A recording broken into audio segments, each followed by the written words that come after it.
the disk in. And maybe let's do a bit of a display capture. Oh, hang on. No, let's try this again. Come on, Simon, sort your stream out. Ooh. Oh dear.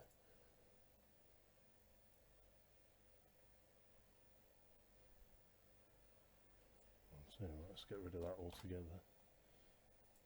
Alright, we're going to have a bit of a border edge. Never mind. There's a problem loading the scenery package. Okay, whatever. I've had a hard drive crash since I last used X-Plane, although it's not... It wasn't on the one that died. Oh, flipping out. Oh dear.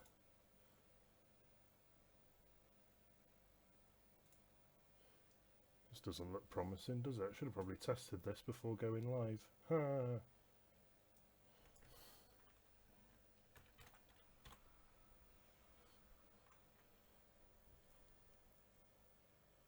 I'm just going to put the title of the stream as XP10 for the moment. Because I don't actually know what flight I'm going to do. Wrong IP address. Oh, that's because I haven't got... Yeah, no, that can go away. I don't need that. Maximise that. Plugins. XFMC toggle. There we go. Right. Okay. Well, look at this for a start. Now, I'm probably going to need to set up some key bindings because I now have a rudder pedal since I last used this. Oh, and it's already detected them. Well, there we are then. That's pretty good, isn't it? So we've got throttle, which I want reversing. That's full throttle. I want speed brakes, which needs reversing.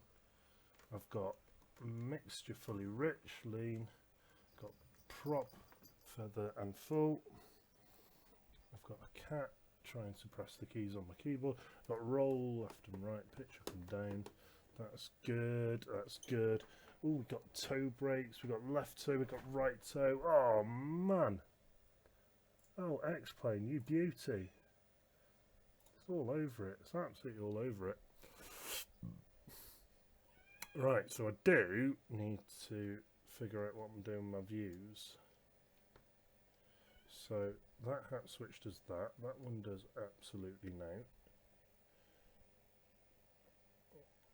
Okay, we might not be too bad there then. I haven't got any key bindings for this yet, so let's just have a look. Oh, that does work, that hat switch. How pretty. I haven't got a clue where we are. Local map. EGNX. Oh, we're at East Mids. Hey! Fantastic. Well, I'll tell you what. Let's do some circuits of East Mid, shall we? That'll at least get us going. EGNX.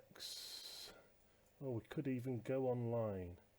There's a couple of aircraft inbound, but he's a bit of a way away yet. So, I'll tell you what, let's do it.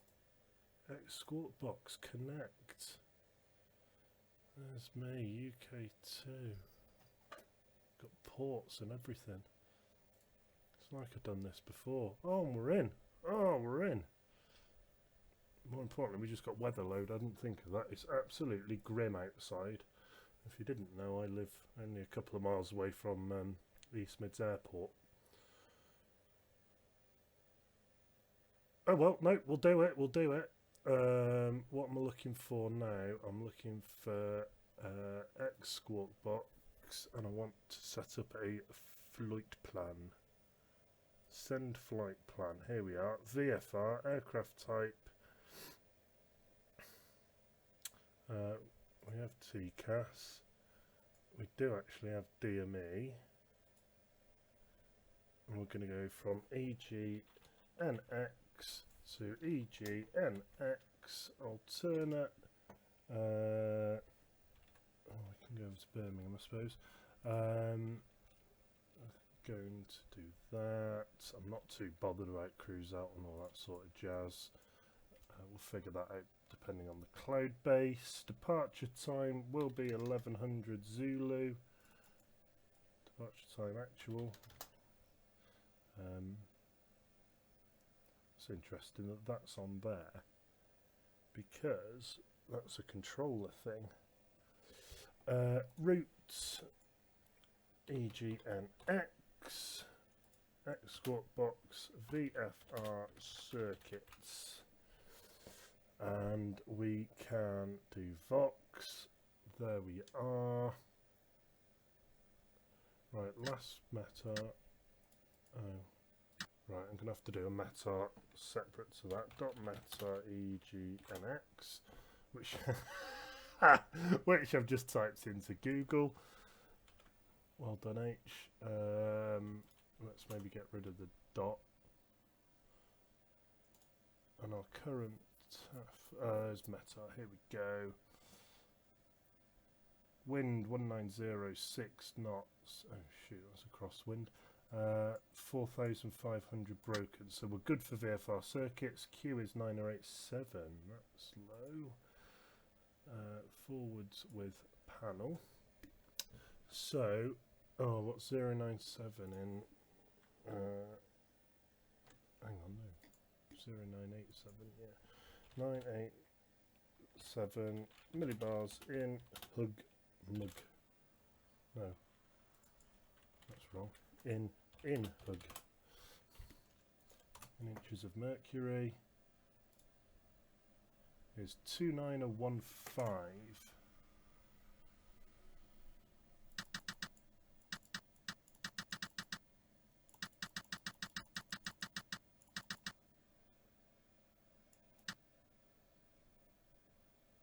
Oh, I'm going the wrong way, you douche. Come on. 29.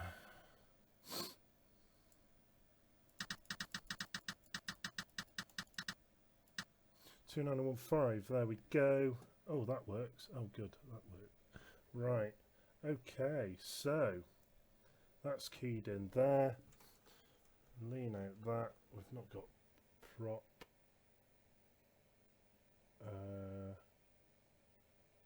No, what I've got to remember how you do is how you use X squat box. It's the key binding. Push to talk button. I want as that. Oh, that's fine. Enter text is return. Oh, okay. So does that work? It does. Does that work? Quite possibly. Right.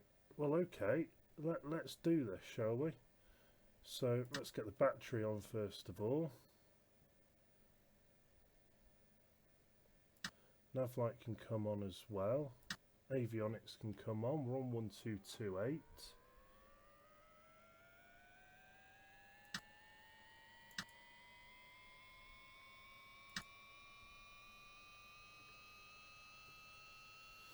And fuels to both. Let's get the engine on first of all before we start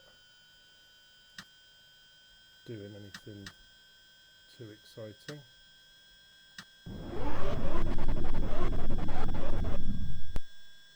Oh.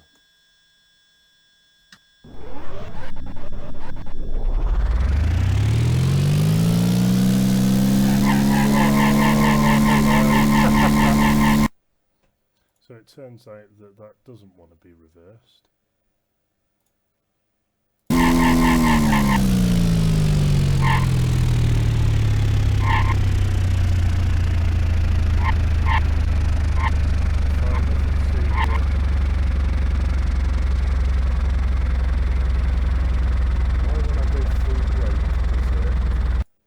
Stop the brakes. Shouldn't do.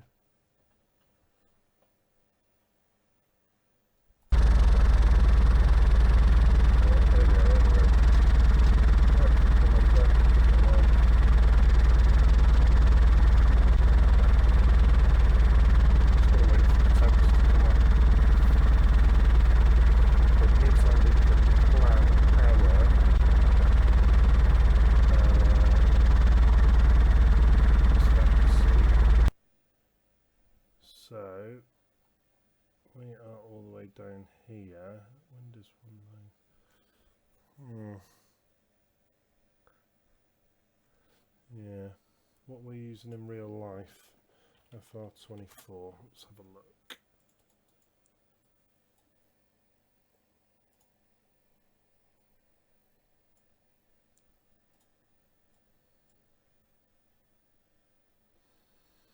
So you ain't going to see it looking out the window.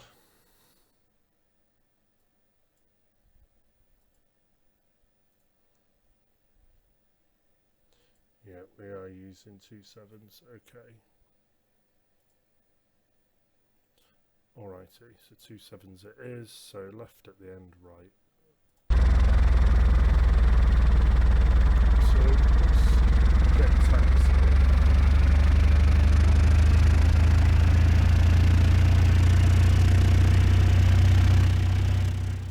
Let's just turn that sound down a bit, so hopefully you can hear me.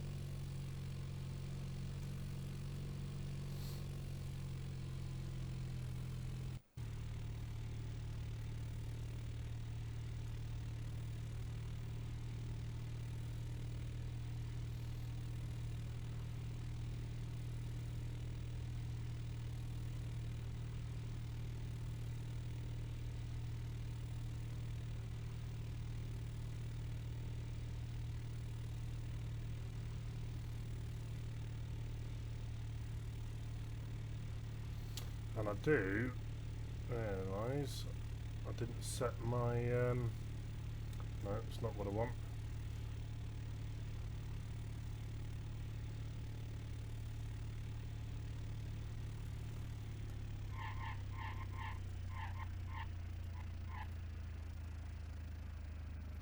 Didn't set my call sign.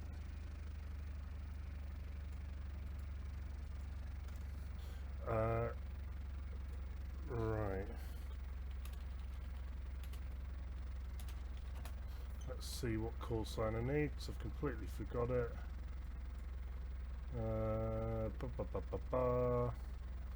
Donna.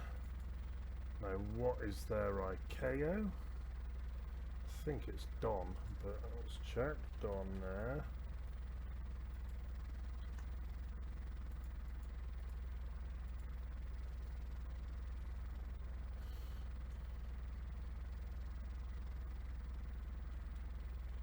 Come on, Chrome, you can do it. There we go, find Donna. It's Don. So let's do that. Donna 79er. We're going to connect. We're going to go to the flight plan. And we're going to send. There we go, right.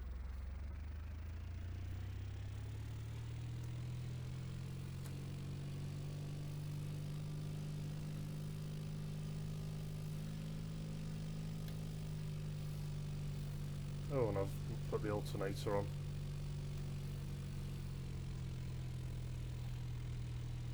This is very loud for me. Let me turn some of this sound down.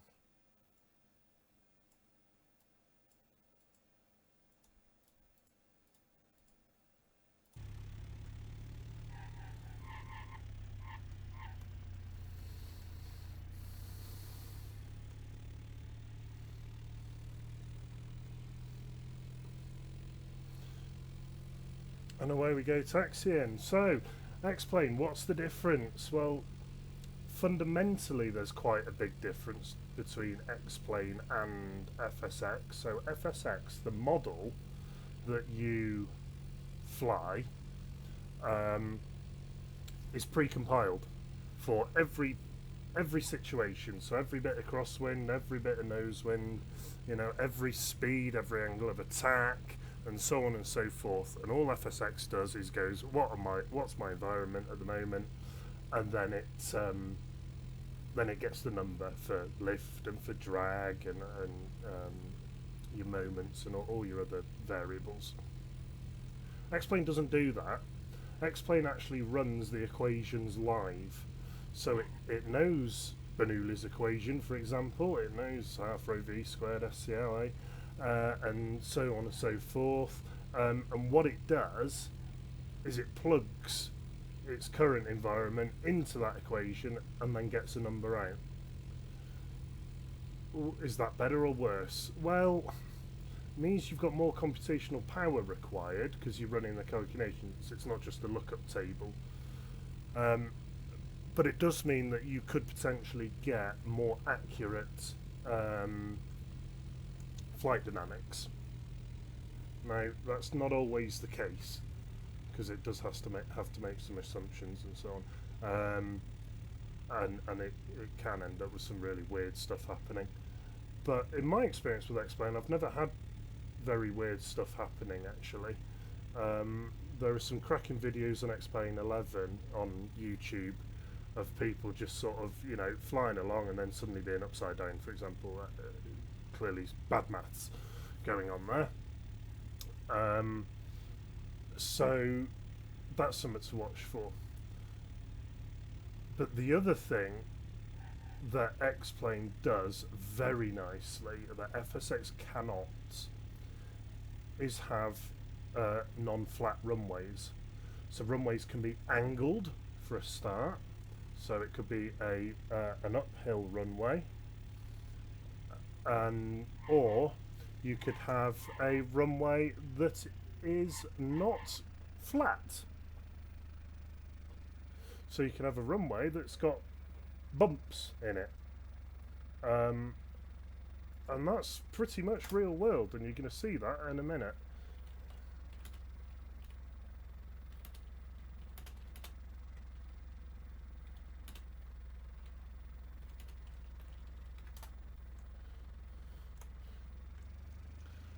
So let's get some lights on. Let's get a transponder on.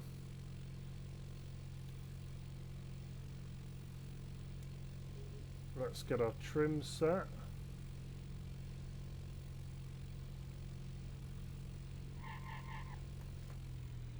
So you can probably already see it. That's something you don't see in FSX. So this runway dips down in the middle and flicks up at the end. Oh, hello torque.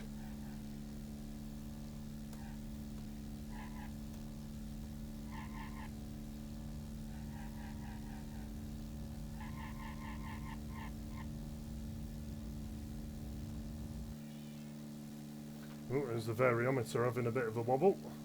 There's the crosswind.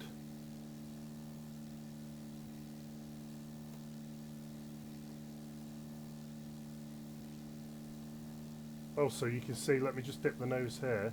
You can see there's another little bump on the runway near the touchdown zone. So, what does that mean in practice? Well, it means that you could be landing on an uphill or a downhill slope. And it means you get a little bit of a bump on takeoff, maybe, as well. A bit like a ski ramp. Wow, I'm miles off here. There we are. That makes things a little bit more interesting.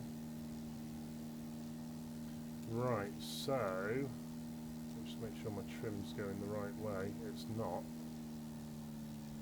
So this is going to have to be a low circuit, because I'm already clipping the cloud base here.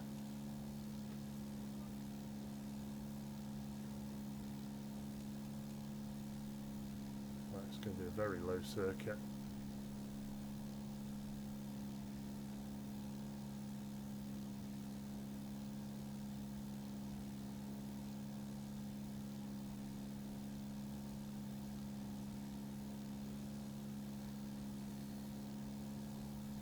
I'm going to leave the taxi lights on for visibility. It's visibility of us to other aircraft. Start a base turn. Sorry, base turn, downwind turn.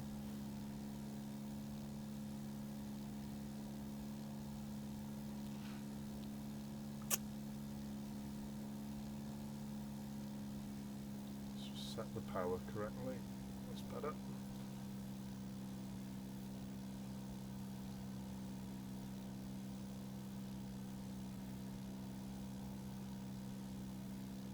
Oh yeah, this weather's it's worse at the airport than it is here at home.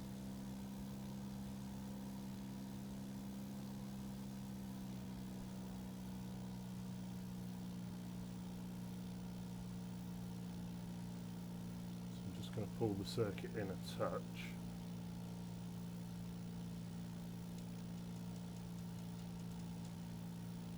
Otherwise I'm going to lose the threshold and I won't be able to see where we're going. Probably do there, so back onto heading. Now, what I can do, just in case we do lose it, runway 27, here it is, 10935.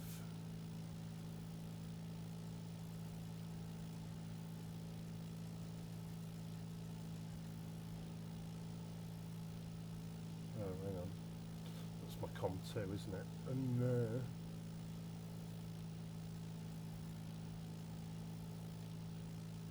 It's 10935. And we can set a course.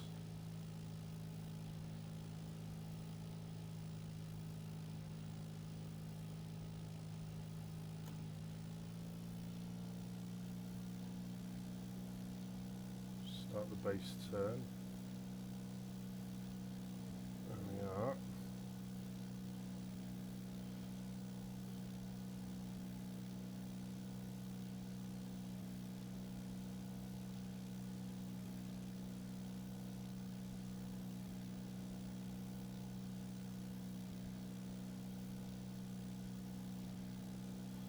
So looking good. First circuit in this abysmal weather. Right, feet back on the pedals, they should have been anyway. Over the top of the M1.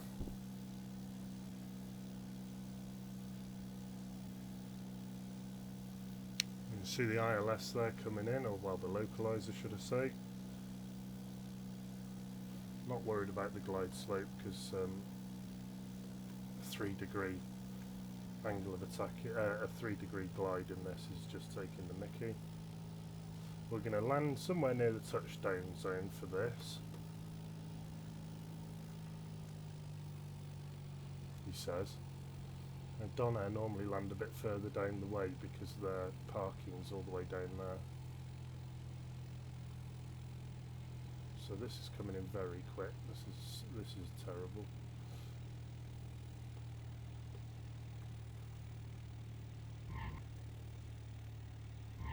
Why I bounced it. Oh, come on. Transponder set to standby.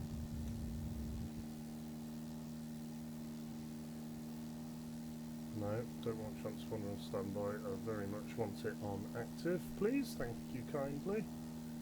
Wind seems to have died down quite a lot.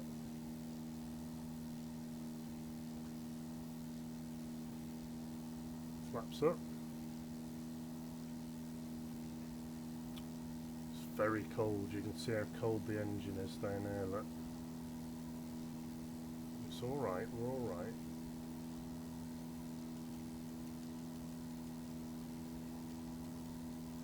And I key the ADF in as well, so that's 353.5.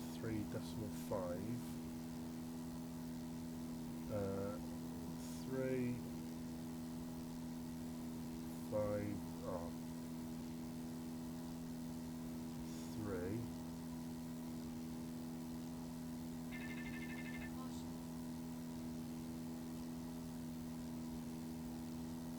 I don't need the flight director on actually, that can go away.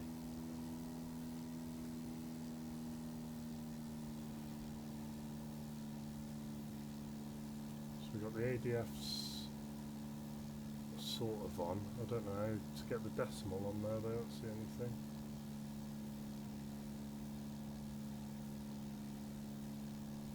DME can come on. Oh, the cloud's lifting a bit.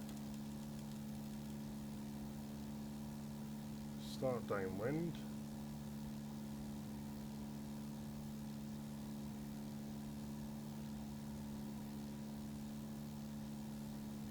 So let's try and follow some procedures a little bit better than that so we don't kill ourselves when we touch down on the runway.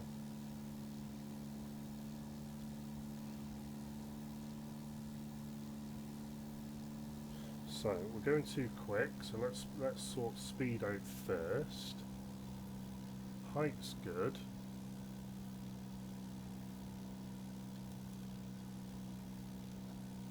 Trim is okay, but speed's changing, so keep an eye on that.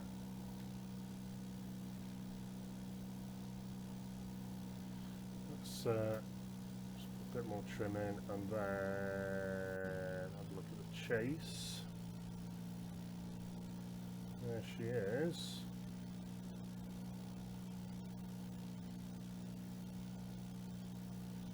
In all her glory. Ooh, that engine noise though.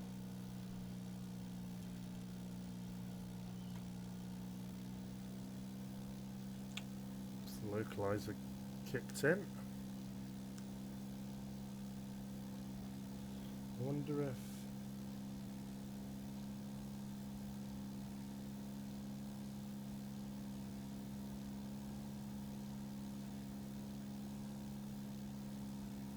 it is.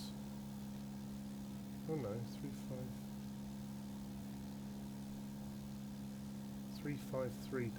so 354 that rounds up. So, there we go, right, yeah.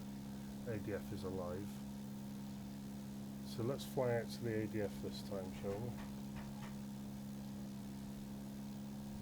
we? Oh, we've got someone at the door, stand by.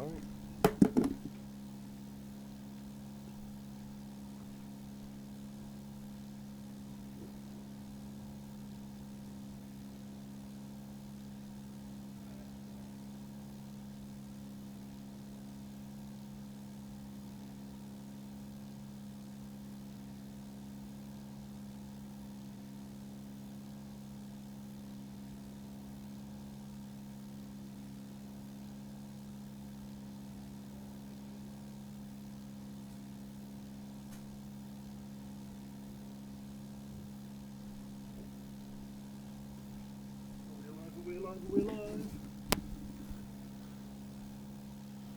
We are alive. Where are we though? We've turned quite significantly.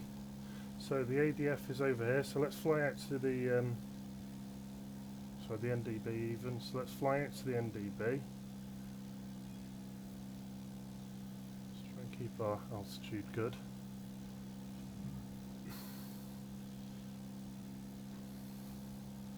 Right, sorry about that. Good news! So that was Amazon and my webcam has arrived. So you'll be able to see my ugly mug on stream fairly soon.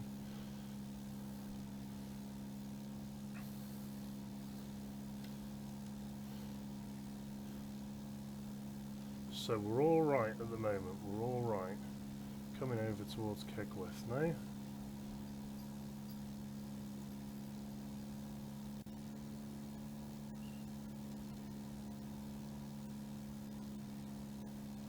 Kegworth's a bit further south actually.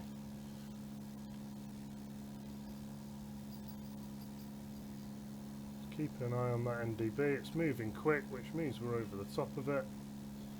So we can swing round and start our long final now. Hello.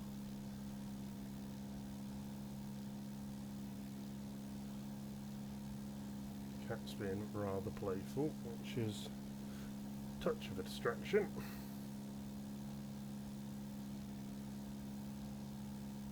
EGCC, leaving Sander. Not my problem.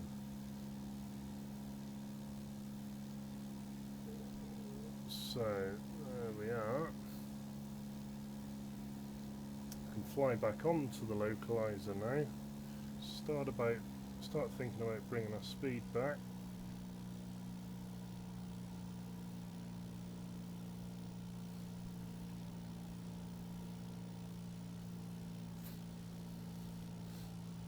there's the localizer. So for anyone who doesn't do VFR flying, what we're looking at here is our VOR. We've keyed in our course, we've got our frequency. This vertical line shows you whether the localizer is to your left or to your right. So currently it's off to the left, which means we, because we're the cross in the middle, are off to the right. So I need to go left a touch, which you can see if you look out the window. Horizontal line is the glide slope, but we're VFR light aircraft, so we can ignore that. And this little triangle here, you can probably just see to and from, tells you whether you're going to or from the VOR, or in this case the localizer.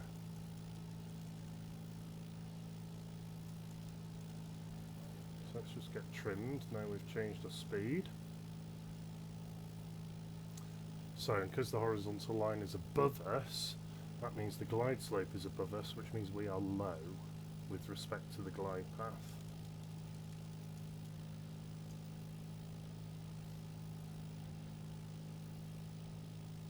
Which is fine, we'll just stick at 700 feet on the local QNH here.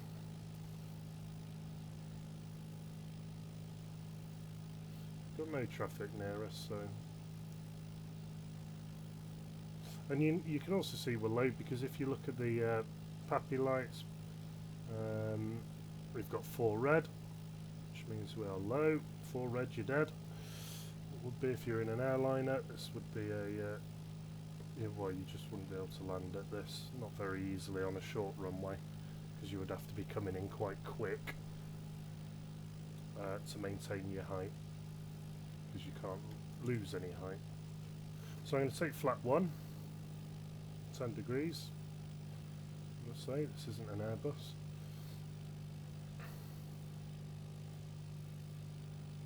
And you can start to see the relief of the runway here. You can see how it dips at this end and kicks up towards the far end and then dips again, which in something like this isn't really too much of a problem.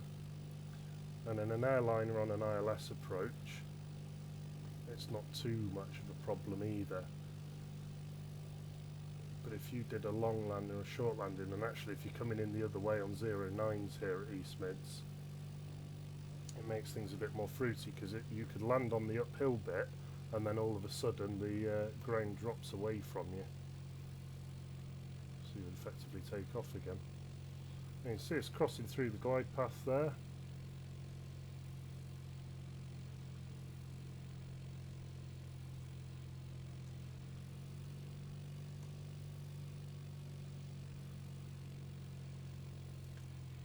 And then we want to flare, so we hear the stall warning.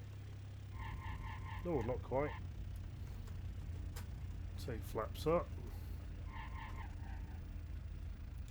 Reset the trim. Transponder set to standby. Oh, God, I've not got my view sorted out yet. Alright, it's fine. Back on the centre line, full power. And up we go at 55 knots.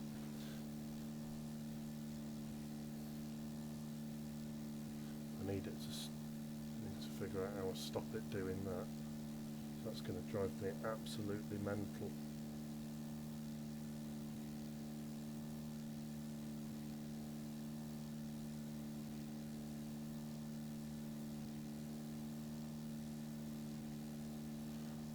What is it that is setting my transponder?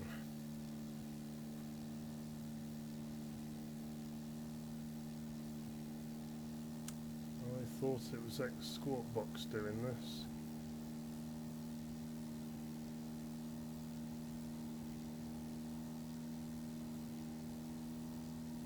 But I can't see it. Ah, hello, darkness. And join us as I just completely mess up the crosswind turn.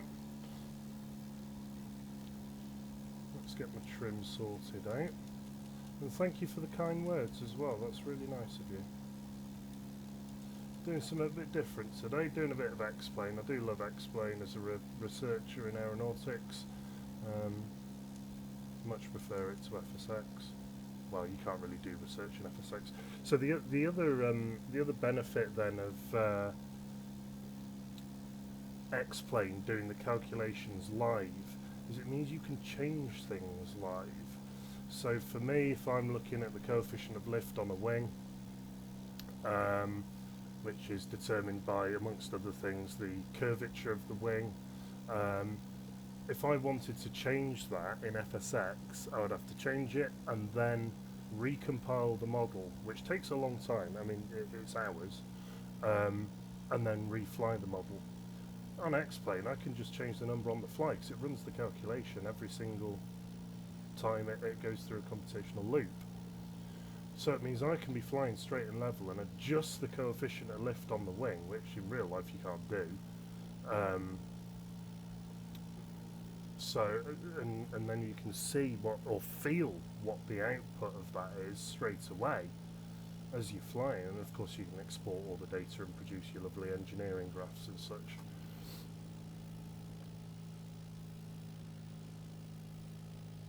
And you can't do that in FSX.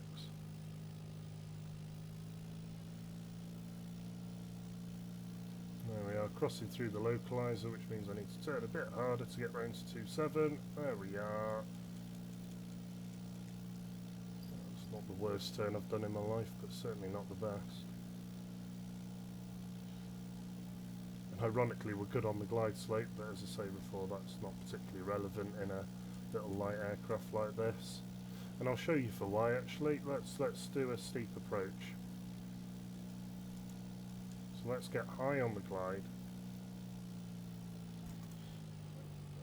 Slowly bring the speed back. I can take 20 degrees of flat now. I can take full flat now. So as you can see, an airliner now, you're already going around at this point. It's just not possible. If I get us to our nice 55 knots there. Right, and let's decide we're going to land now. And this is actually more the angle I was taught to fly an approach in a light aircraft. And you can see we're maintaining speed quite nicely.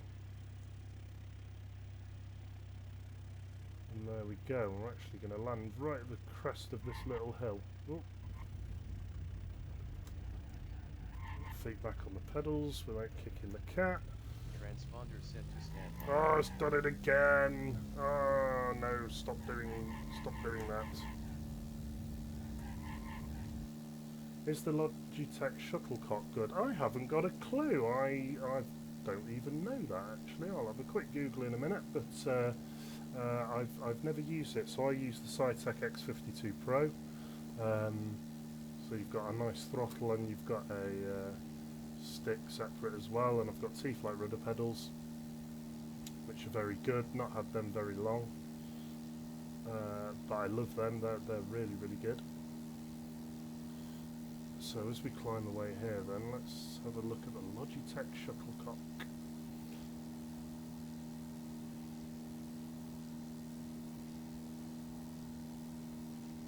Huh. Now I'm just getting pictures of badminton shuttlecocks. Are you sure there's a thing called the Logitech shuttlecock? So if you're talking badminton, Logitech are an electronics company. And if you're talking flight sim hardware, well, Google at least can't find anything called a shuttlecock. Look at the shadows, bit of aliasing, but it's not the end of the world.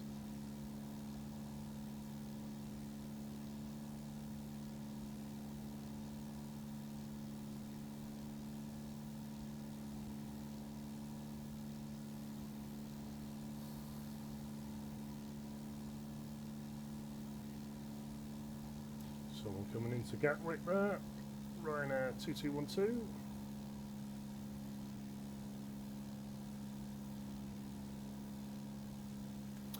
And I've just realised that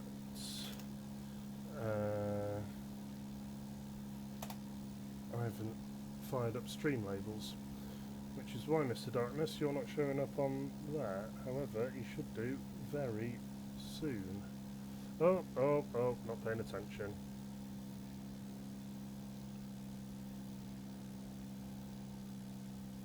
If I hit refresh on there now, I'm hoping that's going to put yourself up at the top of the screen, which is clipping through the menu bar at the top. I'm afraid I haven't set up an overlay yet for Explain.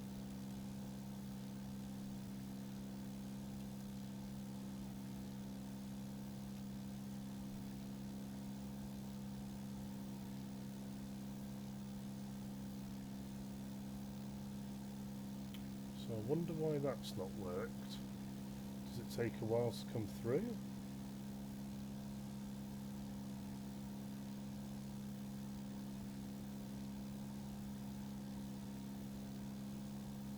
Huh.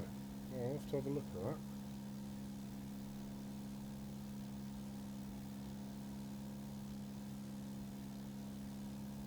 So well over the M1 here. There it is.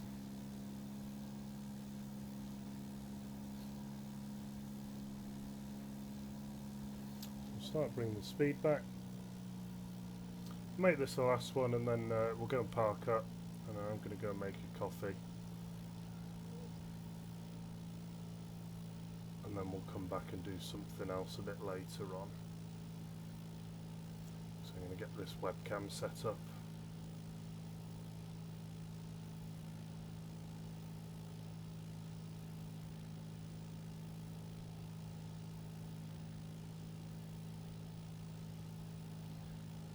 There's the localizer, just starting the final turn a bit late.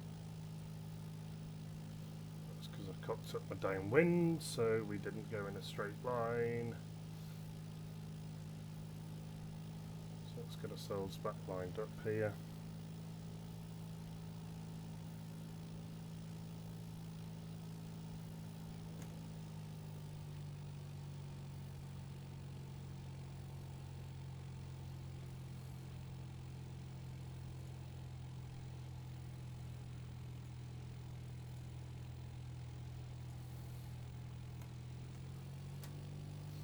Say flat 10.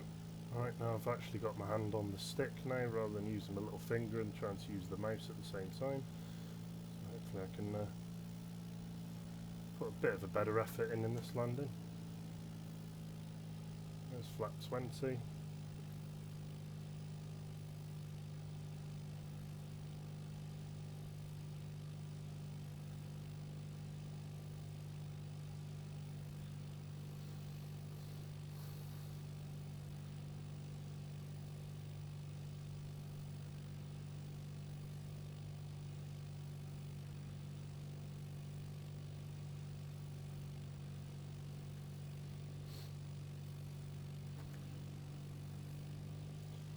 Take flat full now.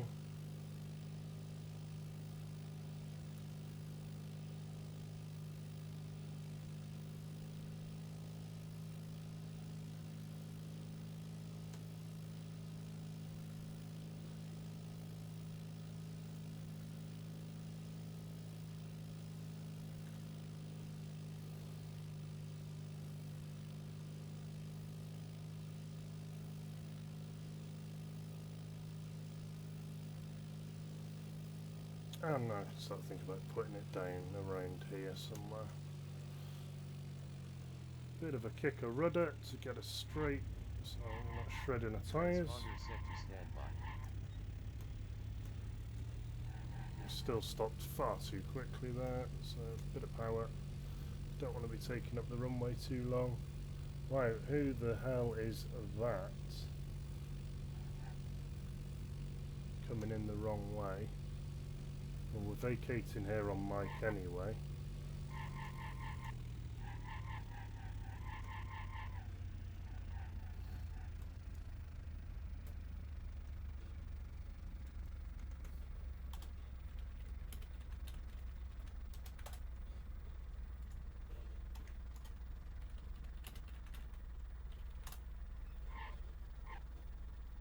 And then, let's see if we can watch this guy come in. Wow, this is slow to slew.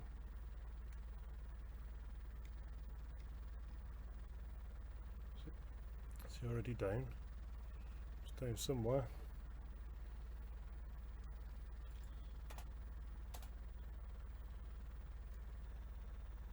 He's gone around. Well, he was landing the wrong way, but I'm pretty sure I didn't see the message.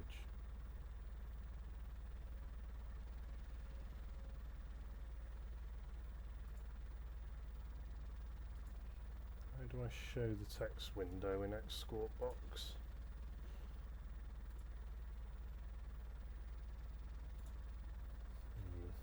Not sure. Right, anyway, lean for taxi. Landing lights can come off. Strobe. Whoa. It's got a bit more elevator power than I thought. Strobes can come off. Transponder is standby.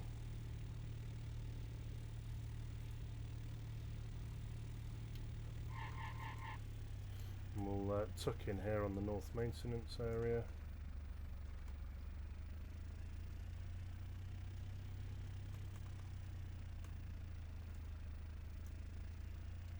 Can't quite remember where Donair Park actually.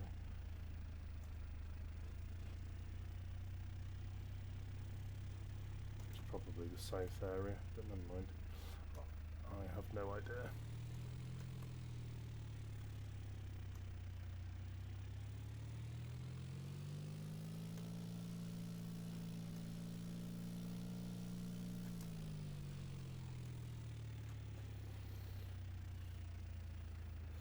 Okay, taxi light can come off, nav light can come off, fuel pump can come off, mixture can come out, stops the engine, beacon light can come off, alternator can come off, magnetos can come off, avionics can come off, battery can come off. Now we are back where we started.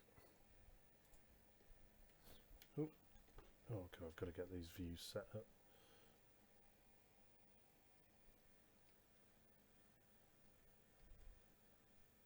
Did he go around?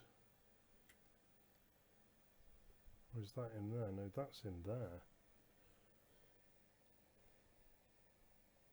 AEE. Dusseldorf to Nottingham East Midlands. Who are AEE? I feel like that's one I should know. Meow. Come on, Chrome. Load your find thing up. Find AEE is Aegean Airlines, of course, with a name like Stelios Kofidakis. Hope I got that vaguely right.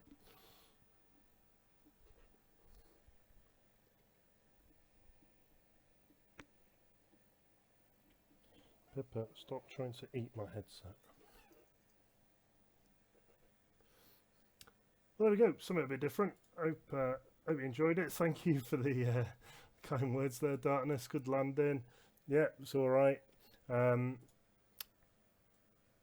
Before anyone starts putting in the thing, you didn't touch down in the touchdown zone. No, I didn't. I touched down just after taxiway Sierra, somewhere around here. So we're coming off at Mike, and that is what they do.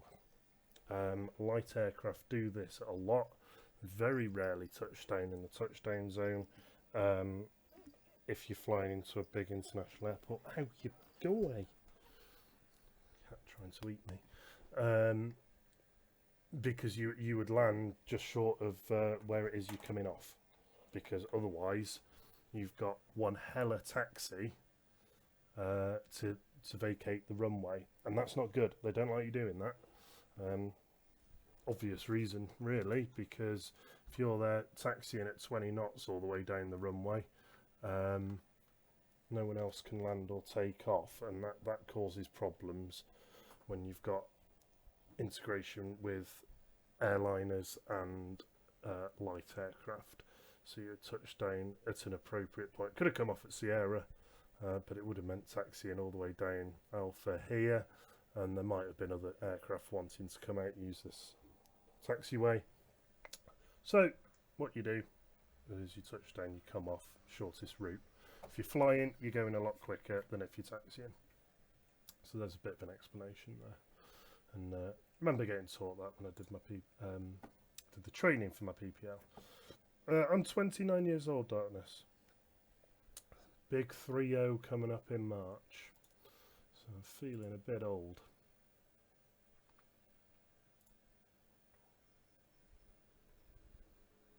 Let's probably not put my own Facebook on the stream.